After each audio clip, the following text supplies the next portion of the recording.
Hi, and welcome to Vulgar Display, a podcast live from the Barn Studio. You got the Mox here with Anthony. What's up, Anthony? How we doing? Got Vulgar Fest coming in soon. Yes. Got some special guests in the house right now. We have Devin and Eric from At My Worst. Fellas, how are you? What's going on, man? Doing good. Yeah. Oh, the applause and everything. Yeah, thank you. Yeah. Thank you. Thanks for coming today, guys. We're super excited this coming week. Friday, June 23rd at Park Hills Underground, Park Hills, Missouri. First official Vulgar Fest. Another one. Yeah.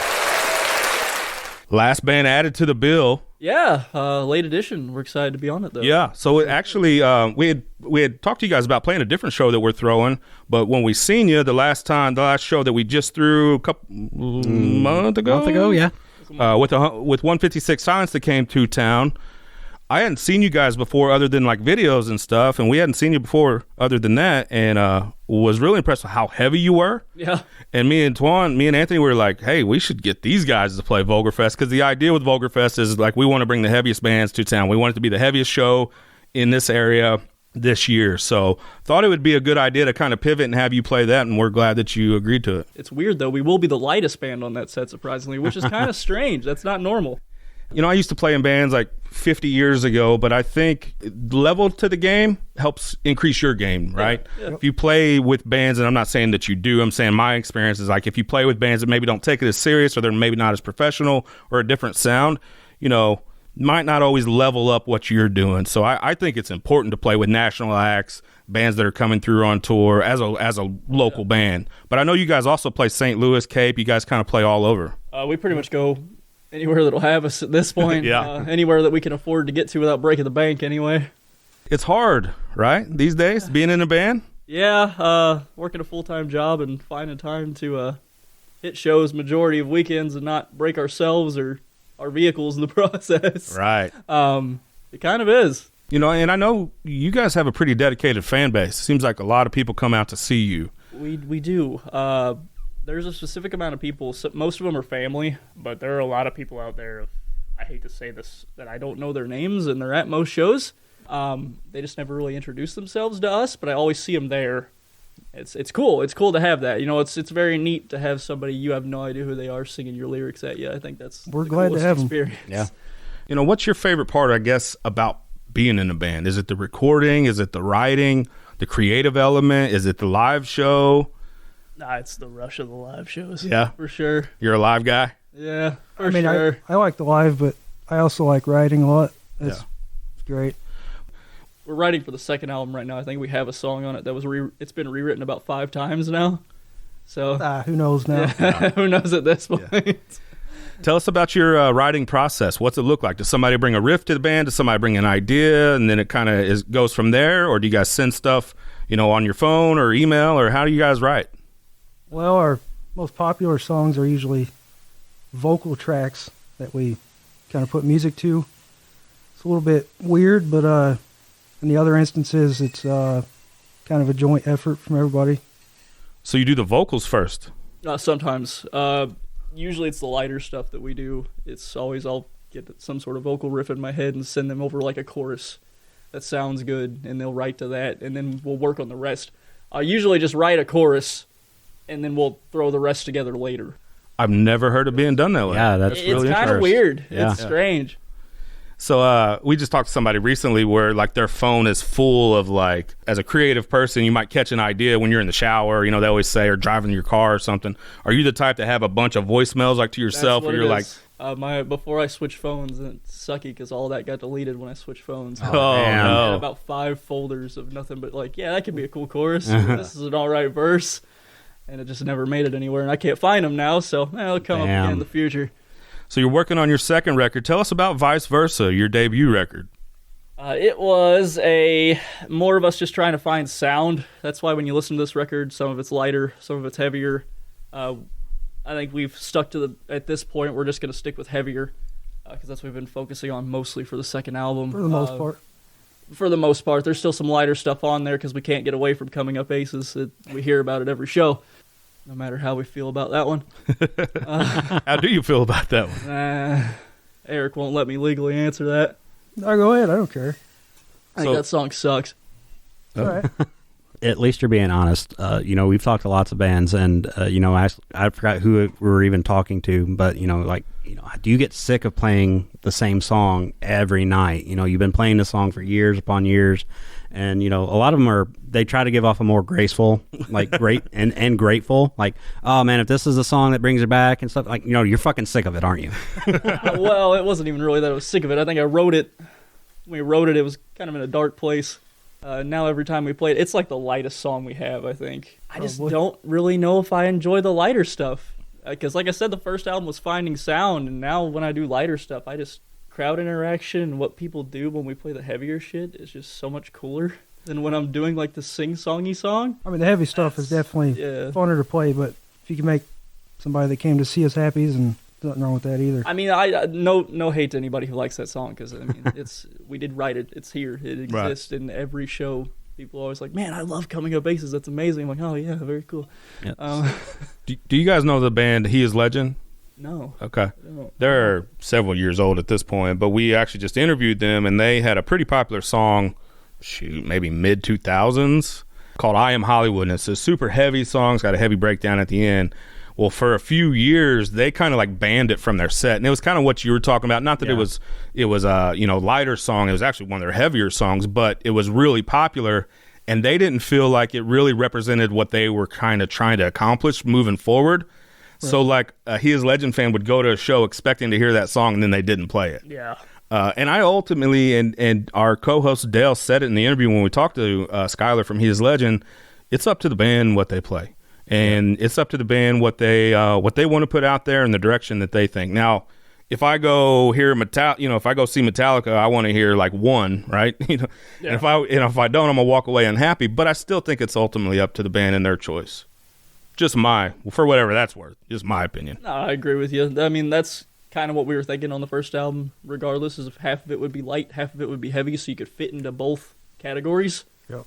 And now once we release the second one, and it's just miles heavier than this one, I don't know where the lighter songs are going to fit anymore.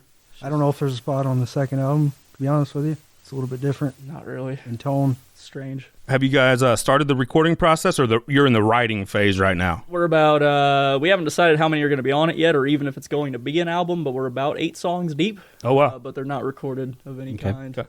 Did you play any of those at the show recently with 156? Dig Deeply This Well is always what we close out with, okay. And that is off of the new album. You took your shirt off during that performance. I did, because the crowd was doing that. And I just felt I needed to fit in. Yeah. Who were the guys? Man, there was a whole crew up front. I really enjoyed watching them. They were really getting into it. Were those some of your friends? Or So those are actually 2 different other bands. Okay. Intrusive Minds and Rust Belt. Yeah. We love them. We do. Awesome. We do enjoy them. We finally put a show together with them, but it's not until September, sadly. They're younger guys getting into the scene. Yeah. They're damn good at it. Man, I love their energy that night. Yeah, and it was awesome. They all took their shirt off, and I was like, well, I ain't taking my shirt off. Nope. I didn't want to because, I'm built like a skeleton, but I had to, Well, that was a good time, and we are really excited for Friday, June 23rd at Park Hills Underground, Park Hills, Missouri.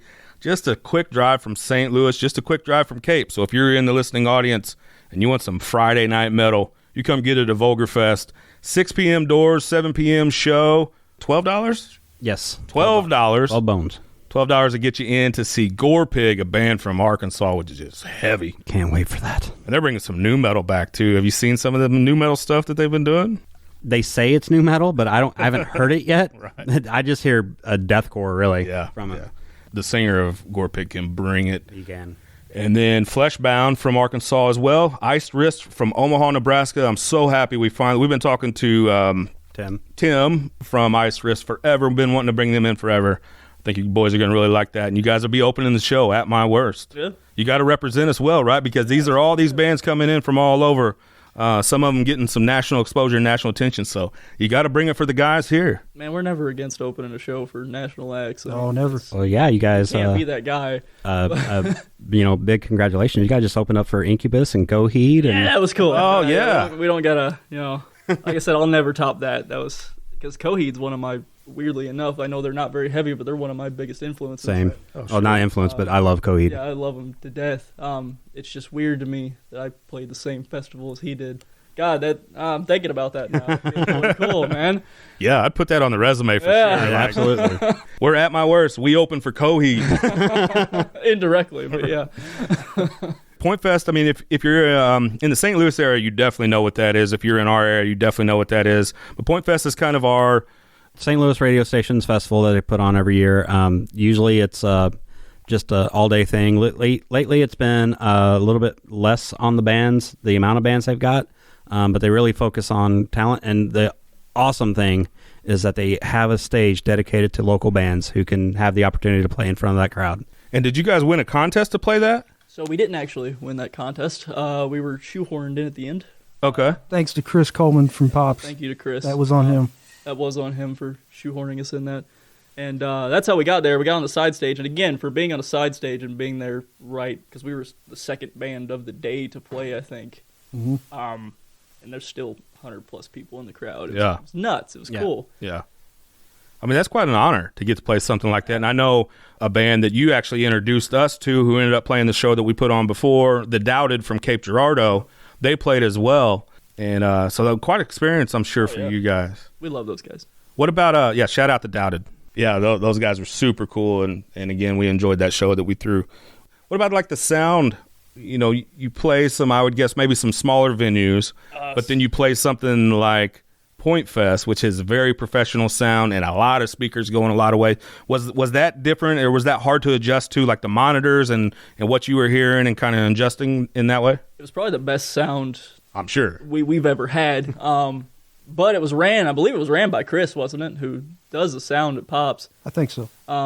And the sound at Pops is also immaculate. Yeah, the only difference is, you're outside instead of inside. But those Pops and Point Fest were the best sounds I think we've had. So adjusting wise, no, because it's the same sound guy as Pops, but it's great each time. I had a little bit too much Devin in my monitors, but He loves Right. it though. turn that. How do you guys like your monitors? Is guitars? guitar and vocals. Pretty much just a little bit of me and a little bit of guitar. Yeah. I can hear Darren well enough. He's always Oh, yeah. extremely loud no matter what we do. And you're right behind me blasting in my eardrums, so I don't really need him in the monitor. That is a question that we seem to ask a lot. It's interesting to me because it's pretty interesting how different musicians like different things in their monitors. I mean, we've talked to people that said that they only want the drums, like that's it, and nothing else. So it's always kind of interesting in that regard. A lot of our songs are cue based on different instruments, so we need a little bit of everything. What would you like to see with this? Would you guys like to make a career out of this? Oh yeah, Absolutely. I mean, that's what every band wants, right? I mean, we put the label on here as a local band, but you always want to be a national act. That's what everybody wants. And how do you get from where you guys are at now to there? Is that the magic question, I guess? I guess that is a magic question. 'Cause I don't slaving. really know. I feel like you gotta meet somebody who could do it for you these days, man. And music doesn't seem like it's very lucrative at this point. Obviously, selling merch is where a lot of bands make their money, but then you run into the merch cuts. I'm not sure if you guys experienced that yet or not. No venues we've played have done that. Yeah. I don't know if we would play a venue that did that. I think that's ridiculous. I wouldn't know how. That's kind of why I'm asking. Is I wouldn't know how. I don't know how bands make it these days. I'm sure it comes from hard work and playing a lot of shows and getting a lot of experience and getting out there and hitting the road. Well, But then again, when we started 2 years ago, we didn't expect to have 3,000 followers at this point. Right. And, that's True. a step. Start somewhere, I never thought we'd play Point Fest. No, you never thought that would happen. Right. But So what's the best way to support you guys? Downloads, coming to shows, buying the merch. What helps you guys out the best? my honest opinion is, if you listen to the album, even if you don't like it, I'd love for you guys to come see it live.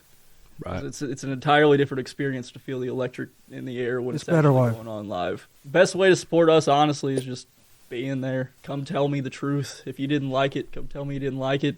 I'd rather you not lie to my face. Can I give one pointer? Yeah. I think your bass player needs a better amp. Oh, I agree. Definitely. You know what I mean, let's get a GoFundMe for that motherfucker. I don't know if I think it would so thicken up your sound. It seemed like he was, for the amp that he was pushing it so much that I don't know if it did you guys any favors live. And that's not maybe that is a criticism, but I'm just being open and honest with you. I think a better amp for him is going to really thicken it up. Yeah, we know that. He's a secret millionaire. He's just so tight he won't buy Yeah, well. better gear. Yeah. And what's his name? That's Darren. Open them checkbooks up, Darren. Come on. Pull out the cash, Darren. We wish he would. He'll like that. We'll make sure he hears that. Thank you. Yeah, for sure.